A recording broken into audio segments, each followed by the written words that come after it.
As I mentioned about the toes, birds for the most part have 4 toes. Interesting about the owls, they got 2 in the front, 2 in the back. Versus most birds, you look at your robin or cardinal's got 3 toes in the front, 1 toe in the back. Or like your duck, your duck's got the web toes, 3 in the front, 1 in the back. This one, it can actually change. It can basically take one of these outside toes and take either the front or the back. Really interesting owl in general. This one, I think, was just this year. I've had some other ones. He's more kind of the more brownish phase. Some are a little bit more reddish, and even in the same clutch, you can get the reddish or brownish. So he's got more brownish tinge. The reddish ones, I mean, both of them can do. It's a different type of camouflage. So he doesn't seem to mind this. No.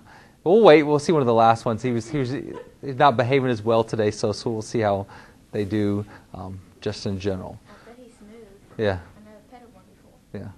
Yeah, probably but yeah, pretty smooth. We can't touch him today because of the liability, and also it's safety. If he would hurt you or you could hurt it and stuff, but we're always looking for good volunteers to kind of get involved with that. And he weighs fractions of a pound, less than 6 ounces. Yeah, basically almost feathers. And most birds are just feathers, some bones, and the breast muscle. When you think about Thanksgiving's coming up. You pay attention to what part of the turkey you're eating. We really breed those and fatten them up so we can have that meat in a sense. But most birds, the muscles they've got is that breast muscle right there. And this, always think about biology, and this Thanksgiving you look at your turkey, think about the breastbone. You ever look at that on the turkey? Is it flat just like ours?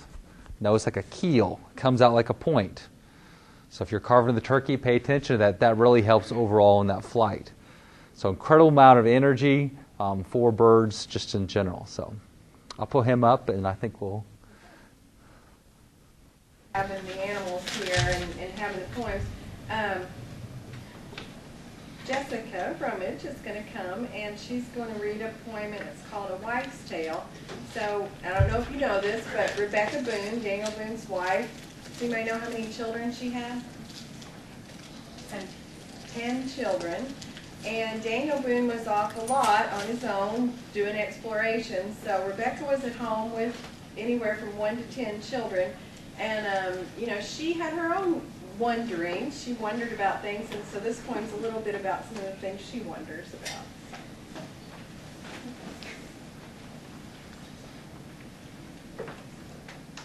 A Wife's Tale.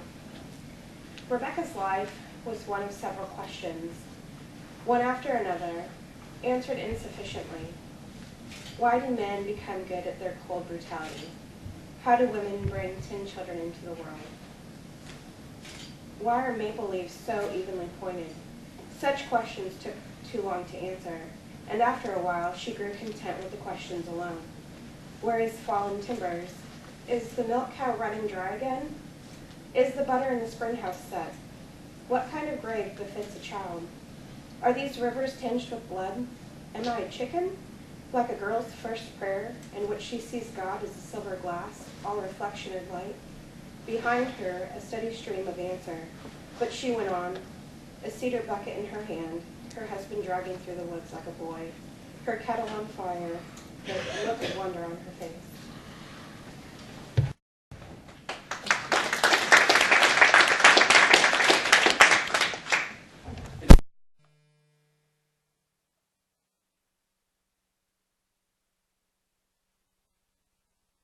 As I watch the Harry Potter movies, I'm almost kind of watching for the biology, and it looks like for the most part they're using real owls that have probably been trained for that. So I don't know, maybe some circumstances, if the owls were, would be in some sort of instead of a stunt owl, they might have some more computer generated or something. But for the most part, Hedwig, I think that's the right owl. He's a snowy owl.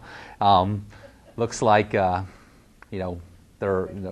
look like he's real for the most part on those. So, and some of the owls that they have in there, based on looking similar to ours, but being in Europe, they're a little bit different. But you can definitely see that similarity and the things we relate to, that whole face nature. And we think about just in general, just think it would be interesting. Owls are not necessarily wise, but we tie that to them of being older and have that wisdom. And you think of Winnie the Pooh. I think that owl was wise just in general. So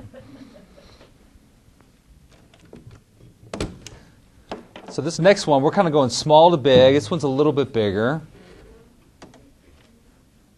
And she was behaving today. And her name is Diva. Beautiful. So sometimes when you get them out of the box, they'll poop. Kind of get them out of the system. So that's why I've got this rug right here. So she is they weigh about a little over 1.5 pounds. So you think of pound, you buy your pound of ground beef that you're going to do, make hamburgers or whatever. It's about 1.5 of those. So her name is Diva, probably some sort of collision injury we had before. Really large eyes. So if you look at her eyes are similar to about the size of mine. But look at my big old head versus hers. So in any way, she's got the pupil, but she's got an iris. So if you look close, you can see they're brown. It's kind of hard to see just in general, but she has a brown iris. It's not all pupil. So she's checking this all out. There's not a lot to her besides the feathers, and she's a barred owl, spelled B-A-R-R-E-D. We often confuse that with the barn, which is that white owl. It almost has that kind of like, teardrop face, I guess, cat-like face, the barn owl. E-D, so for the barred. Okay. There's an owl that's, endangered out in the Pacific Northwest called the spotted owl. It looks a lot like this, except the breast and the chest feathers are spotted. But if you look at the feathers down its belly, it's got that barring. That's why I've got her on those jesses. And now she gets a little comfortable after she kind of figures out where she can go and how far she can go just in general.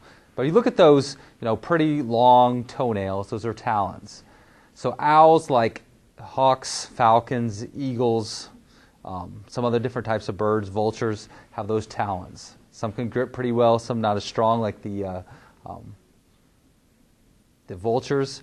But an owl is a type of bird of prey like those hawks and eagles. A bird of prey, they have really good vision.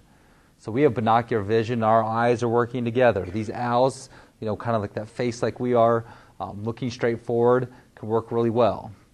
The birds of prey also have that beak for tearing meat, and also those specialized toenails, those talons. She may jump again when she's looking up, seeing where she can actually go. And sometimes they try to hold high. Sometimes when you're actually holding birds, they like to go to the highest point, and if they try to crawl up my arm or my head, I don't want them to do that. But you can find her in Davis County, and she's the one. You call this one a hoot owl. You also call the gray horned owl a hoot owl. I kind of hear that back and forth. But this is the one that, owls are mostly out at night, but you can actually hear some during the day.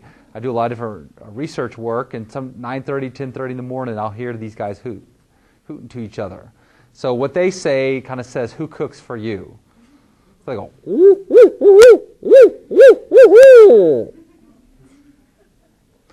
So who cooks for you all? So I don't do it for my college students in the classroom, so I do it for the kids groups. But and actually I worked for a grad student back in the 90s doing some bird work, and she taught us to hoot like that. And so, well, who cares the hoot? But anyway, we hear it across the forest, and we think it's a real owl. And that next year we were hooting pretty well, and we actually called one of these in by doing that pretty well. So I could hoot a lot better in the past than I can now, but it sounds, "Who cooks for you? Who cooks for you all?" And usually they don't hoot back at you, if they're in captivity, but sometimes you get the hoot going in the woods, they'll be hooting back and they don't know if it's real or another owl or not in their territory. So, pretty interesting to see. We went to a cabin in Lake Cumberland, I think in April, and we saw one of these guys. Pretty common throughout the eastern United States. And just kind of different things we deal with biology. I mentioned the spotted owl. And if you look up spotted owl with the Pacific Northwest versus the barred owl, spotted owl is really declining. So one of the reasons is the barred owl will come in and take over the areas and drive those out. So as in conservation, different things we have to deal with, that's a problem. This guy could drive another owl to extinction. It's expanding its range. Is the range natural, or are humans encouraging that or not? But there's actually some biologists that are recommending we've got to take these out. So we deal with different moral and ethic decisions. Do we basically, well, can't we trap them humanely and take them somewhere else? Or where can you take them in time and effort, thousands of people hours to trap one owl versus, sad to show, having someone with a sharpshooter taking these guys out to help those. So dealing with conservation is not always easy decisions, but does this other species go extinct because another one's coming in? And if it's natural, it's different things to think about as we look at what's natural, are humans part of nature, different things we're dealing with. But, we're not dealing with that problem here. That's more in the Pacific Northwest. But she's a real beautiful owl, and she'll eat little rodents, maybe some larger insects, things like that.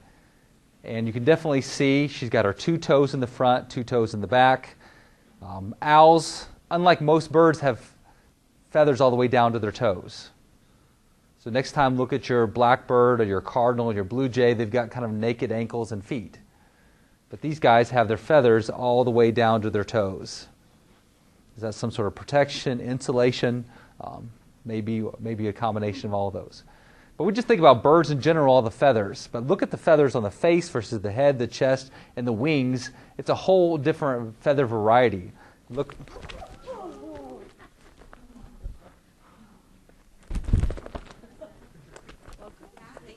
She's a little excited.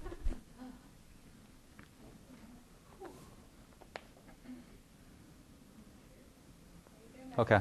All right. She's the one that's supposed to behave today compared to the other one, so. What would her nesting have? We have a barn out on the farm, but I've never been able to figure where it lives. Do they nest in barns? Well, they'll actually nest in like cavities of trees. So it could be like the top of a tree or just some hole they'll actually get in to actually nest. So they'll have eggs between 4 and 5 young in there, and they've got to be secretive as well. So we're going to learn this last owl we're going to show in a minute, the gray horned, can actually kill and eat these other 2 owls. So there's always a bigger fish, there's always a bigger owl. So more than likely, they could, nest in the barn, but more likely it's going to nest in, holes in trees, natural cavities. So just in general, they've got to find a hole that's made by the tree rotting or a woodpecker or something, because most birds can't make their own holes. So she's basically kind of she's a little stressed a little bit, so she's breathing heavy, she's panting in a sense, so. She's usually been pretty calm, so. Now, are owls protected at Yeah. all, like eagles and... Right. So most birds are protected under the Migratory Bird Treaty Act, so it's, and even other birds too. Okay. So, but, so unless the bird is, legally hunted like quail or dove or turkey, most every other species is protected unless it's exotic like starlings and some other things, or house sparrows. But other ones are federally protected like owls, hawks, eagles, even like your cardinal and some other birds are still protected. So they, go ahead. Does that include, like, they've got the invasive, the Eurasian doves? Those have special ones that you could, the Fish and Wildlife will set up certain seasons, and like some like house sparrows, you may be able to take those all year. And those with starlings as well. So they still set up some different regulations with those. But yeah, the Eurasian collared dove, they're wanting to get rid of those individuals. So.